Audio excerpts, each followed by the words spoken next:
With fans calling for John Cena to be cancelled and MVP's update on his knee surgery, this is Wrestling Up. My name is John and you're watching the Wrestling Report for September 24th. Before we get into the rest of the video, make sure you subscribe to Wrestling Up and turn on all notifications to stay up to date with everything in the world of pro wrestling.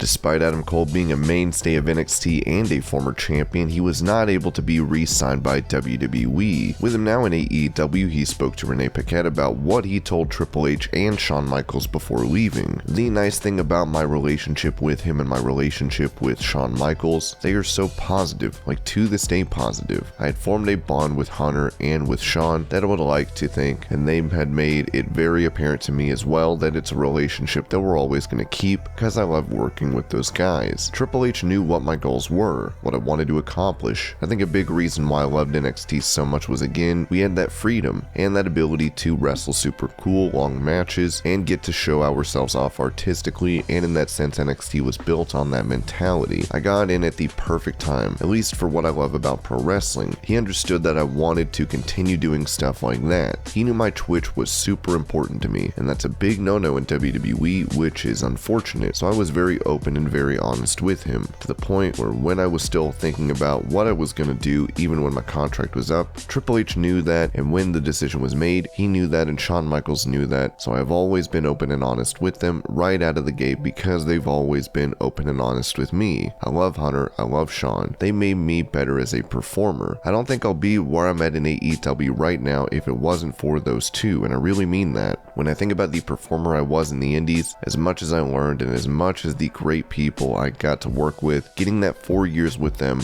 was priceless. It's absolutely priceless. Cole has joined his friends in the Elite as he looks to make his mark in all Elite wrestling. Today's video sponsor is NordVPN. If you were wondering what a VPN is, it's a virtual private network, a service that protects your internet connection and privacy online. It creates an encrypted tunnel for your data, protects your online identity by hiding your IP address, and allows you to use public Wi-Fi hotspots safely. One of the most popular things a VPN is used for is content access. If you are tired of using Peacock and miss the WWE network, well, we've got some good news for you, because with NordVPN you can access the network by simply changing your location with NordVPN to a location that has access to the WWE network. It doesn't just have to be wrestling content that you can access, as you can use NordVPN to access tons of other content. Also, if you are traveling and you want to bring your entertainment abroad without missing your shows, you can do exactly that and watch your shows that are only available back home. And no need to buy VPN subscriptions separately for your phone and PC. NordVPN secures up to 6 devices and is compatible with Windows, Mac OS, Linux, Android, iOS, and even your Wi-Fi router. This is a limited time deal. Go to nordvpn.com/wrestlingup to get 73% off the 2-year plan plus 4 additional months free, only $3.18 per month. Also, there is a 30-day money-back guarantee if you are not satisfied.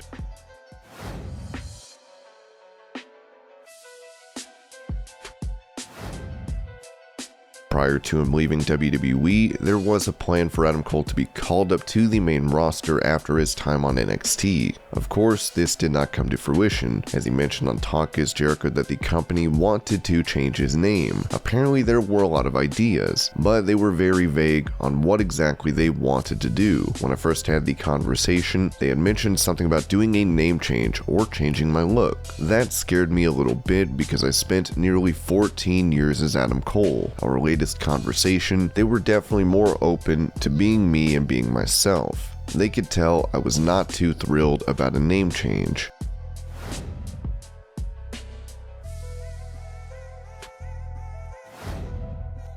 When it came to his surprise debut at All Out, Adam Cole told Renee Paquette that he and Bryan Danielson had been hidden in trailers prior to making their appearance. That was the best part for me, apart from the fact how hidden we were in the trailer. Not only the trailer, but me, and I'm pretty sure Bryan did as well, but I don't want to speak for him. We flew into Milwaukee the night before and then stayed in a hotel. Me and Bryan stayed in different hotels. I love it. We drove to Chicago. We were in the trailer the entire time, to the point they put us in the trailer trailer so long, speaking of being stressed out and on time, it was like the main event ended and I'm still in this trailer, and I'm like, is someone gonna come get us? I'd never even been in the building. I didn't know where the entrance is. I was starting to freak out, so they brought us at the last possible second, but yeah, it was so cool to be a part of. Now Cole is set to team with the Young Bucks to face Christian and the Jurassic Express on Rampage Grand Slam.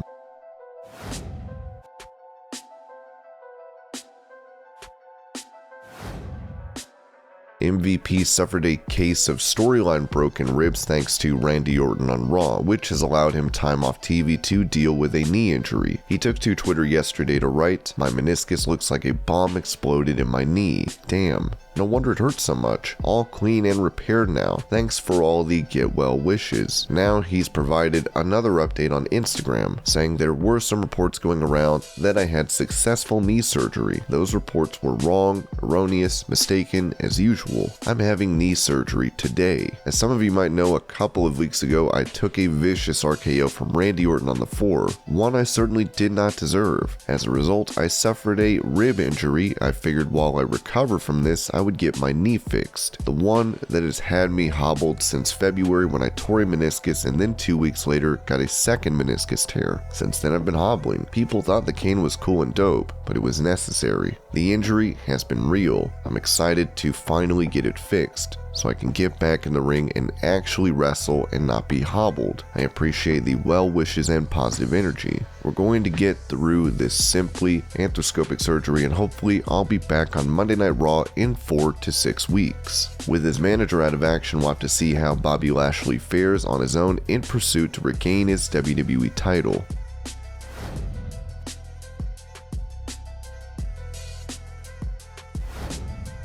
When it comes to seeing WWE versus AEW as competition, Bryan Danielson had this to say on WFAN's Moose and Maggie. "I'm sure Danielson's set of competition, especially at a higher level. I'm not talking about a higher level of performance. I'm talking about business. In a couple of years when both TV deals come up, and that's how both companies make most of their money through their TV deals, there's going to be some competition bargaining going on as far as who gets what. And the person who has the better ratings is going to get the most money, and that's better for everybody. So obviously that's that level of competition. One of the things that I love is that Tony's view of wrestling comes from a wrestling fan's perspective, and it's really a modernization of pro wrestling. But what WWE does is more entertainment, and you can see it in the way these shows are presented. The very first segment in most WWE shows is an interview setting up the entertainment for the rest of the night. AEW almost always starts off with a wrestling match, and one of the things that I love about both of them, rather than being competition, it gives wrestling fans, hey, what do you like better? It gives you that. Some people are going to like both. I also think it's great for the wrestlers in that you look at someone like Malachi Black in AEW or Ruby Soho, who weren't able to get many opportunities in WWE. Now they're in AEW, and Ruby's in an AEW Women's Championship match. Also on Rampage on Friday, her and Britt Baker were like the greatest promo ever. It was so good. So giving talent opportunities, and eventually it's going to go the other way. Someone in AEW is underutilized, they're going to go to WWE, and people are going to see what they can do. I just think there's a competitive nature. For me, myself, I'm more competitive within myself as far as being the best I can be. But I'm not going to lie, if I see someone do something incredible in WWE, I'm going to be like, yeah, I can do better.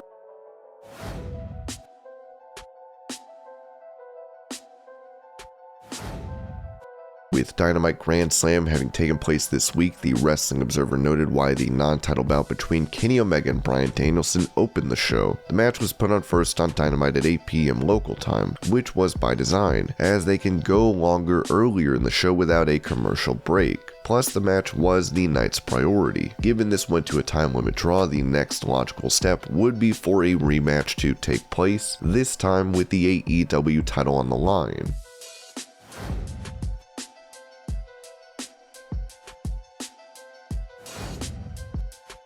After Big E's WWE title win, Kofi Kingston had mentioned that there were plans for Big E to join the Shield a while back. Now the champ has talked to Sensi 360 about this. I think it worked out the best for all of us. I could not fathom now being a part of the Shield. I'm sure it would have been fun. I'm sure it would have been enjoyable. I think it was really best for Roman to be in that role as the big dude, the enforcer of that group. That dynamic wouldn't have felt the same with me being there. It's hard to fathom that almost a decade ago, that for one brief moment I was considered as a possibility to be in that group. My route was definitely a longer one. It was a longer one getting to the accomplishments that those guys had years ago, but I'm glad for the more difficult journey. We would not have had the New Day if I was a member of the Shield. The Shield would have felt different. I think it all worked out for the best.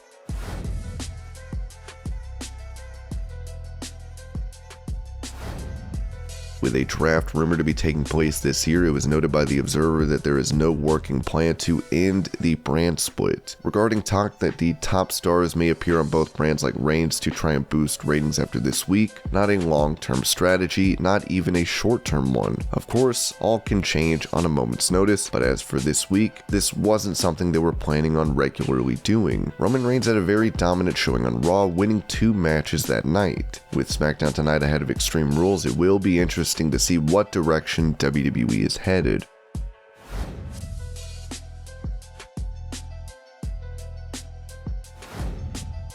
When it comes to Big E and Roman Reigns pulling double duty on Raw this week, The Observer noted that the idea of having Reigns and Big E work twice on Raw was decided upon at noon the day of the show. They had done the match to headline house shows in North Charleston, South Carolina and Augusta, Georgia, the previous 2 nights, and the match got over big in both cities. Vince then decided to make it the Raw main event. While a 6-man tag team match was set to headline the show, this was ultimately moved to the opener. Unfortunately for Raw, the appearance by Roman Reigns did not do much for ratings.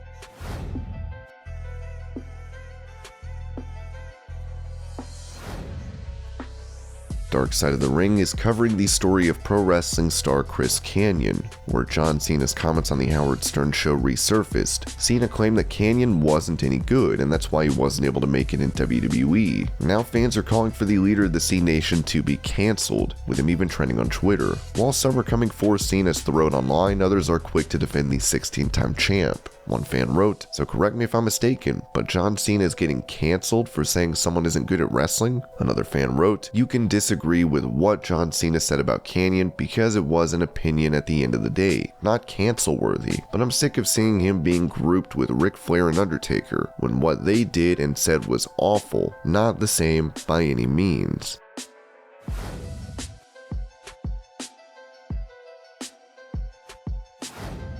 Speaking to Stephanie Chase, Chris Jericho revealed after a segment in 2019 that TNT threatened to pull Dynamite if they smoked on the show again. TNT is rolling with it because the ratings are great and the demo is high. Obviously, there's certain things we've been reprimanded for. There are a few things I could tell you. We're not stupid. If there's something that goes on that the parent company doesn't like, we don't do it anymore. That's why AEW is as successful as we are, because we're not afraid to take a few chances. We're not worried about taking chances or getting slapped on the wrist if we do something that we shouldn't do. We just don't do it again. It hasn't been that many times. For me, there's a few times I can recall when they say don't do that again. One of them was when we beat up Dustin Rhodes in the parking lot, and as we left, I lit up a cigar. They did not like that. No smoking allowed on the show. They were super angry. No smoking allowed. I was like, really? Out of all the things, that's what they're mad at? They were very adamant. They didn't want any smoking on the show, and if we did it again, I don't know if it was used, but the way it was told to me was, we'll pull the show if you guys do it again. Alright, I don't need to be smoking. I just did it because I thought it was an asshole thing to do. Apparently, so did they.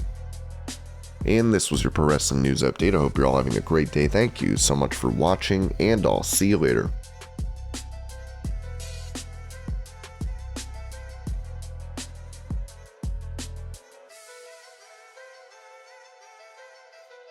This is a Chucky Beat production.